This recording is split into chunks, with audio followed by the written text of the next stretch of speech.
지금 행안부 혹시 어떤 분이 나와 계시죠? 차관 나와 계시죠? 네, 행안부 차관이 있습니다. 예, 차관님 한번 이거 여쭤보겠는데요. 경찰 순환근무 지금 검토하고 있는 것 같죠?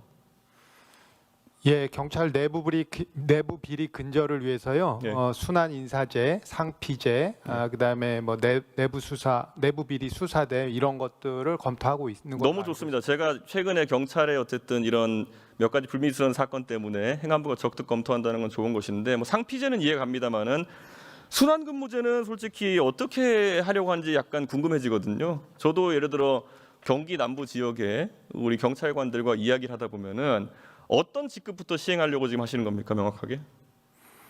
지금 현재 그 장윤기 사건 이후에 네. 경찰 수사 개혁 네. 경찰 수사 개혁 위원회에서 네.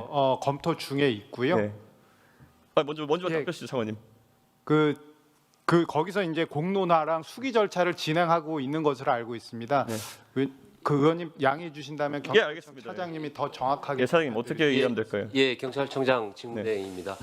그 순환 인사제는 의원님 말씀하신 대로 예. 그 장윤기 사건과 관련해서 지역의 그런 유착 이런 부분들을 개선해야 되지 않냐 이런 차원에서 얘기가 나온 것이고요.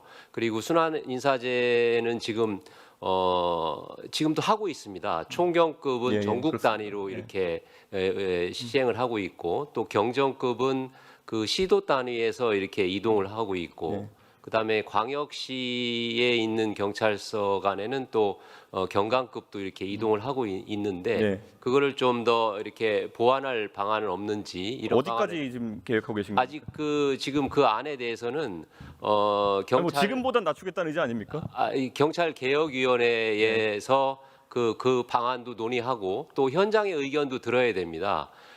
그리고 현장의 의견도 듣고 또 순환 인사제를 하려면 그 관사라든지 맞습니다. 뭐 네. 그런 것들이 다 갖춰져야만 이렇게 하기 때문에 그 하위 직급까지 많은 부분이 순환 인사를 하기는 좀 어려울 것 같고요. 그 정도를 좀 이렇게 정해서 이렇게 안을 마련하도록. 사장님 그래서 그 질문 드리려고 했는데요. 지금 이게 순환 이 보직을 계속 강화하려고 하면은 결국 더 넓은 범위의 사람들에게 관사 문제 같은 것이 중요하지 않습니까? 예, 그렇습니다. 지금 당장 경기 남부청 관할만 하더라도 예를 들어 오산에 있는 경찰과 분당에 있는 경찰 같은 경우에는 주거비 차이가 꽤 날 겁니다. 예. 10억 이상 차이가 날 겁니다. 집값으로. 그러면 관사가 다 마련되기 전까지 이걸 실현할 수가 있는 방법이 있습니까? 이게 개인에게 교통수단을 의존하게 한다든지 아니면 뭐 광역버스 타고 다니라고 할 수는 없는 거 아닙니까?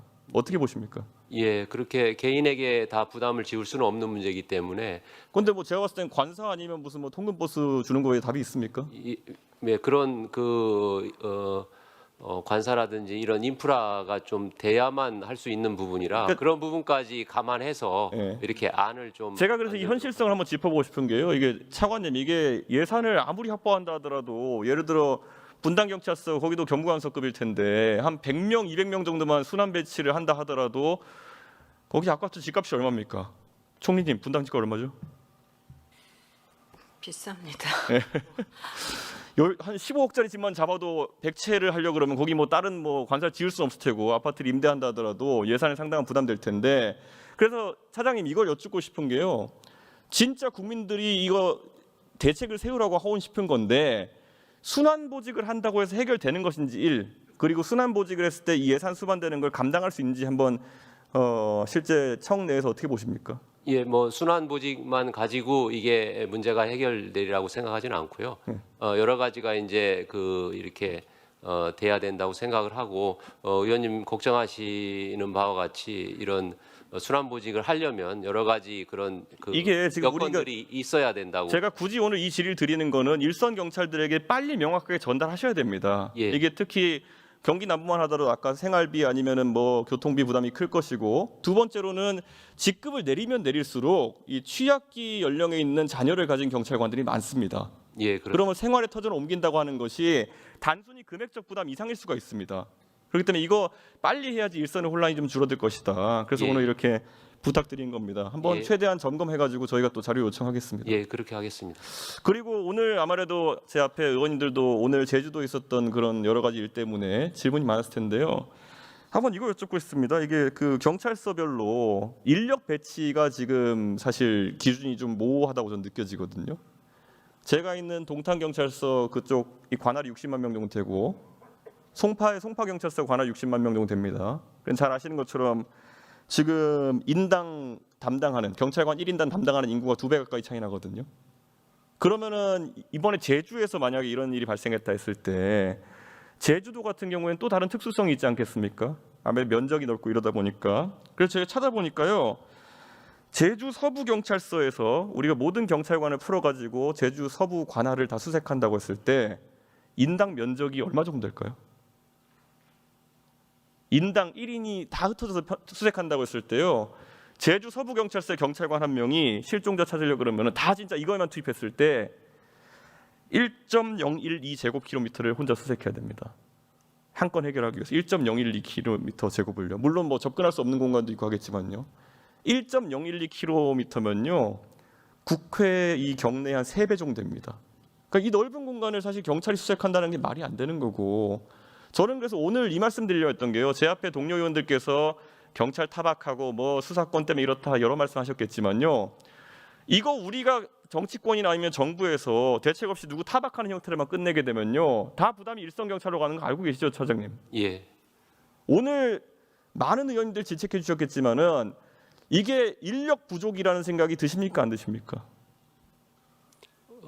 그 개인의 문제도 있고 네. 또 이제 시스템의 문제도 복합적으로 이렇게 작용했다고 생각을 하고 개인의 그 잘못 처리한 부분에 대해서는 저희가 수사도 해서 엄정하게 책임을 물으려고 하고 있고 오늘 그 본청 감찰을 내려 보냈습니다. 네. 그래서 그 접수부터 사건 처리 종결까지 전반적인 시스템을 점검을 해서 시스템에 좀 문제점이 있는 부분들은 네. 신속하게 개선하도록 하겠습니다. 총리님, 제가 이 부분을 말씀드리는 건요. 네. 뭐 우리가 정치권에서 뭐 신나게 타박하고 쇼츠 벗고 하는 건 저도 잘할 수 있습니다. 예, 누구보다 잘할 겁니다.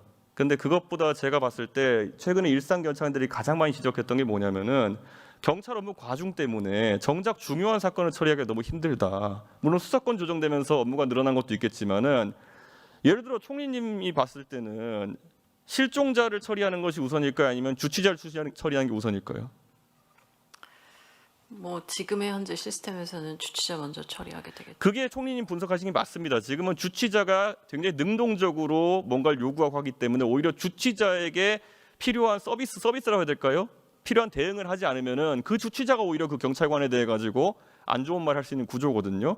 저는 그럼 이거는 확실히 우리가 치안력의 확대라는 하나의 목표를 놓고 그러면 정부에서 선을 그어줘야 되는 겁니다. 다시는 경찰력이 주치자 처리 같은 것에 지금 많이 낭비되고 이런 게 아니라 일선에서 필요한 곳에 할당될 수 있도록 한번 총체적 점검을 해야 될 것 같거든요. 어떻게 보십니까? 네, 의원님 지적 주신 것처럼 아까 오전에 우리가 계속 논의했던 사건들은 사건대로 좀 예. 상황을 봐야 하고요. 이번에 잘못한 사람은 꼭 처벌 받았으면 좋겠어요. 그리고 예. 지금 이제 시스템적으로도 좀 보완할 부분이 있다는 것은 분명하게 이번에 저희가 찾게 됐고, 그리고 지금 말씀 주신 정말 좀 큰 의미의 네. 이 업무의 우선순위 이런 부분들은 좀 다시 나눠서 봐야 될 부분이라 생각합니다. 저는 이게 또 수사권 조정이라는 과정 속에서 그냥 아주 단순하게 소비될 바가 걱정인 거예요. 사실 뭐 검사가 지휘했으면은 이런 일이 발생하지 않았을 것이다. 저는 안 믿습니다. 이거는 총체적인 수사력의 부족이 있는 상황 속에서 이게 네. 어떻게 될 것이냐. 국민들의 불안을 경감시키는 게 목적이지 정쟁의 소지로 소비되지 않았으면 좋겠습니다. 네, 저 의원님 말씀 주신 것처럼 누가 악이고 누가 선이고라는 관점은 아닌 것 같습니다. 어떤 부분들에서 수정할 부분이 있고 개선할 것인가가 중요하다고 생각하기 때문에 그 부분 관점에서 접근해야 된다고 생각합니다. 그리고 총리님이 기업에 계셨으니까 잘 아시겠지만은 피크 때와 피크 아닐 때 이럴 때 완전 차이가 나는 겁니다. 네, 잘 그렇습니다. 아시겠지만 제주도 같은 경우 이번에 문제가 된 관서 같은 경우에는 제가 단순히 생각해도 피크 때랑 피크 아닐 때 수요가 한 3배씩은 차이 날 겁니다. 이런 것들 다 점검해 가지고 국민들이 안심할 수 있는 치안책을 만들어 주십시오. 네, 그렇게 점검하겠습니다. 예. 그리고 우리 차관님 그 과방위상 헌 지가 좀 됐는데 이번에 그 도파민 모델 심사하는 데 있어 가지고 논란이 좀 있는 것 같아요. 그런데 이 사용자 점수 이런 것들이 굉장히 과다 계상되었다 이런 얘기가 있는데 이렇게 한 이유가 뭘까요? 모델 자체 성능보다. 뭐 과다 계상됐다는 것보다는요. 그 배점과 관련돼서는 참여 기업들하고 사전에 다 합의하고 논의했던 사항이고요. 그 이제 모델의 성능을 높이는 것도 중요하지만 이제 사용성을 강화하고 서비스를 잘하는 걸로 만들어야 되겠다는 1차 이후의 논의를 반영한 겁니다. 그래서 이제 그런 부분은 그 보는 관점에 따라서 좀 차이는 있는 것 같습니다만 뭐 이 참여자들 간에 충분한 그 협의하에 시작했다는 점을 말씀드리겠습니다. 네.